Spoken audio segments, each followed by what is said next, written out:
Hi friends.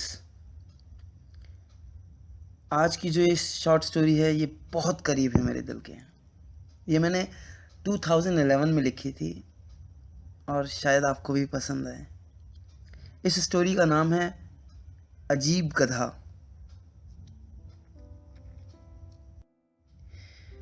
पूरे office में अमरजीत सिंह की दिल दहला देने वाली आवाज़ गूंज रही थी।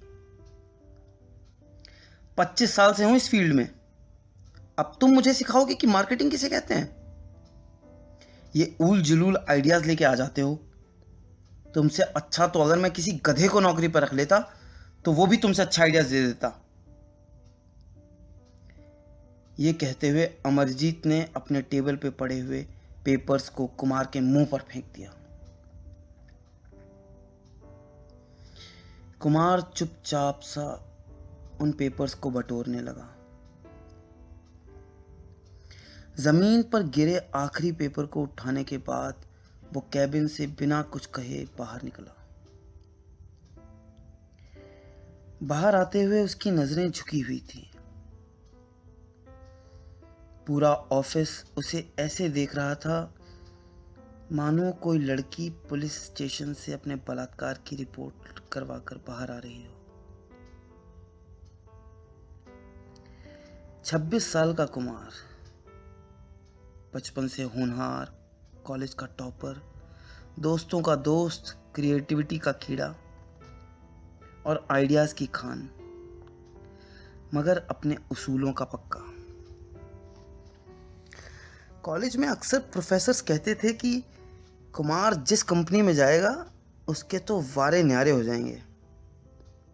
वो कंपनी दिन दुगनी रात चौगनी तरक्की करेगी।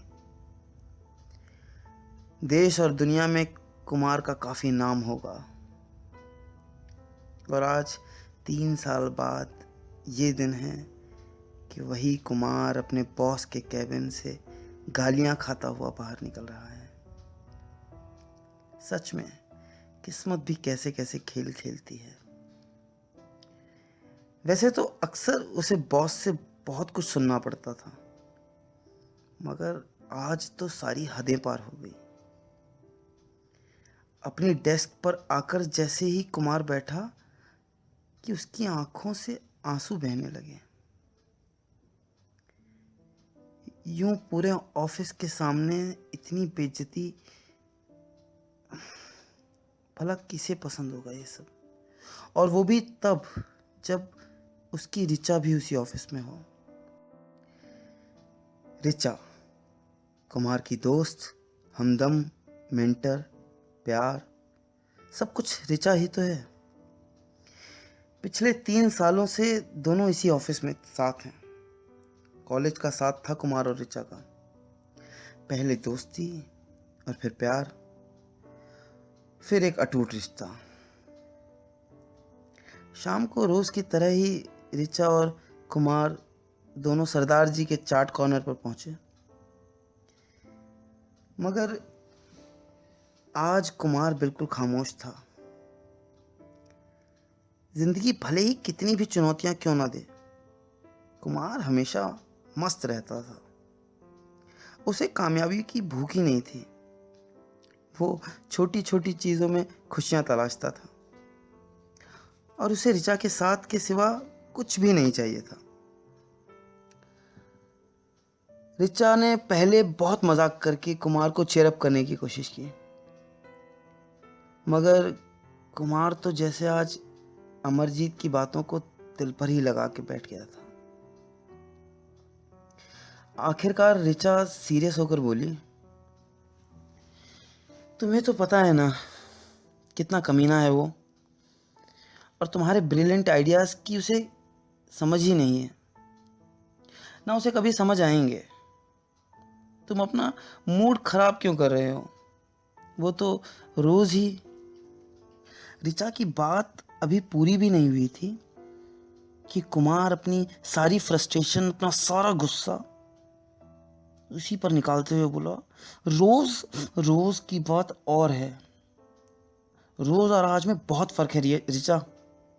आज उसकी बातें सचमुच मेरे दिल पर लगी हैं। और अब बात सिर्फ तुम्हें लगने की नहीं है, मुझे अपने आप को साबित करना होगा, किसी और के लिए ना सही मगर अब खुद के लिए। आज उसकी बातें सीधे मेरे दिल पर लगी हैं रिचा। मेरी सेल्फ रिस्पेक्ट उसके कैबिन के फर्श पर पड़े कागजों की तरह उसके तलवे के नीचे आ गई है। रिचा ने कुमार की आंखों में आज अजीब सा दर्द देखा, एक उलझन महसूस की। शांत होकर रिचा ने कहा, तुम ये कंपनी छोड़ दो, तुम्हें कोई और कंपनी ज्वाइन कर लेनी चाहिए। कुमार के चेहरे पर एक अजीब सी मुस्कान आ गई, मानो रिचा ने कोई चुटकुला सुनाया हो। नहीं, तुम्हारे बिना नहीं। तुम्हें मालूम है ना, मैं तुम्हारे बिना कहीं नहीं जाऊंगा। और तुमने जो पर्सनल लोन लिया था, जब तक वो चुका नहीं देती तुम ये जॉब चेंज नहीं कर सकती। रिचा रिचा उसकी बातें समझ ही नहीं रही थी। रिचा ने उसे टोकते हुए कहा, क्या पागलों जैसी बातें कर रहे हो? तुम्हें मेरी कसम है, तुम्हें कुछ बड़ा करना है। मेरे पीछे तुम अपना प्रीशियस टाइम खो रहे हो। अपने सपने मत गंवाओ कुमार। मुझे तुम पर और तुम्हारी काबिलियत पर पूरा भरोसा है, जो यहाँ बर्बाद हो रही है।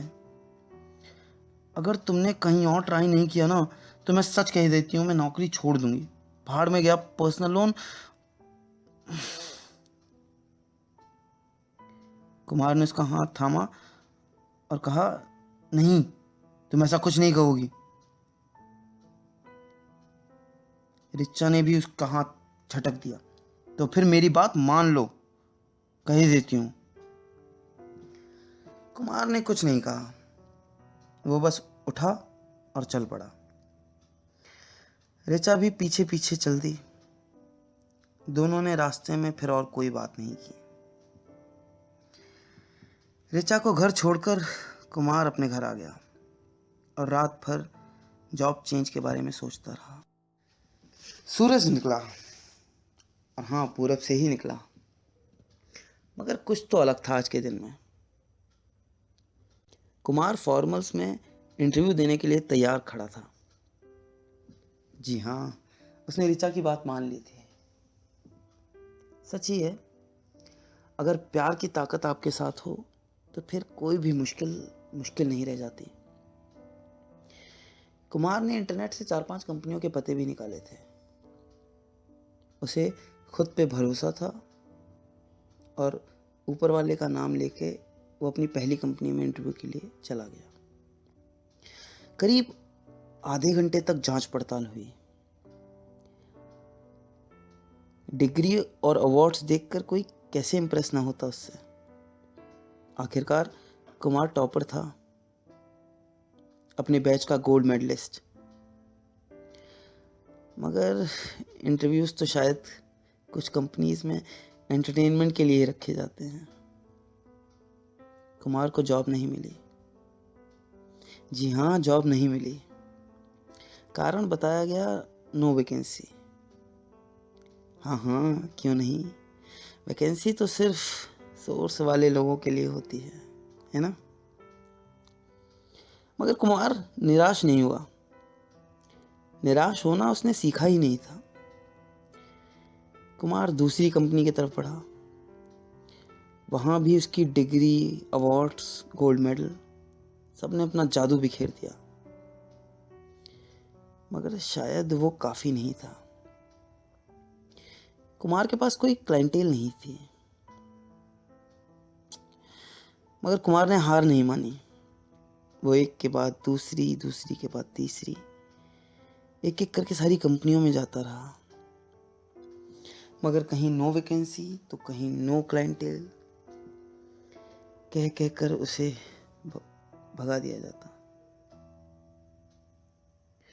कुमार अपने उसूलों का पक्का था।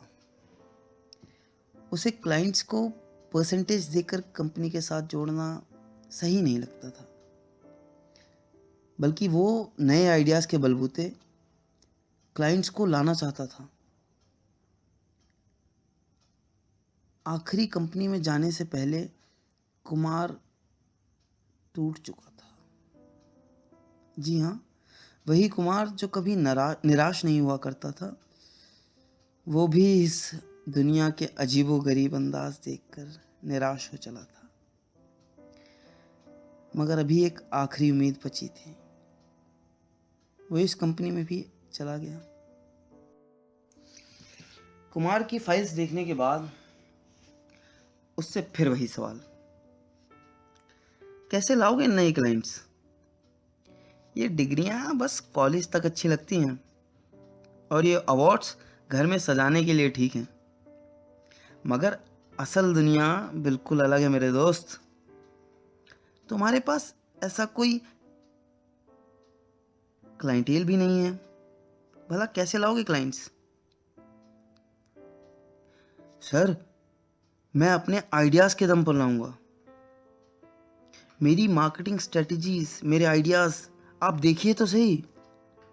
कुमार पूरे कन्विक्शन के साथ बोला। टेबल के दूसरी तरफ से आवाज आई, तुम्हारा सीवी है हमारे पास, बॉस को दिखा दूंगा। अगर कोई वैकेंसी हुई तो तुम्हें बता देंगे।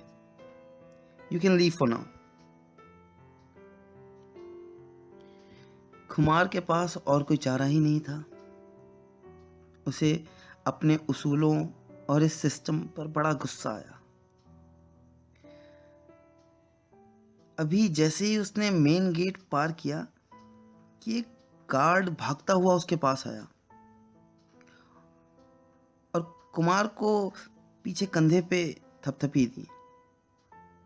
कुमार सहम गया।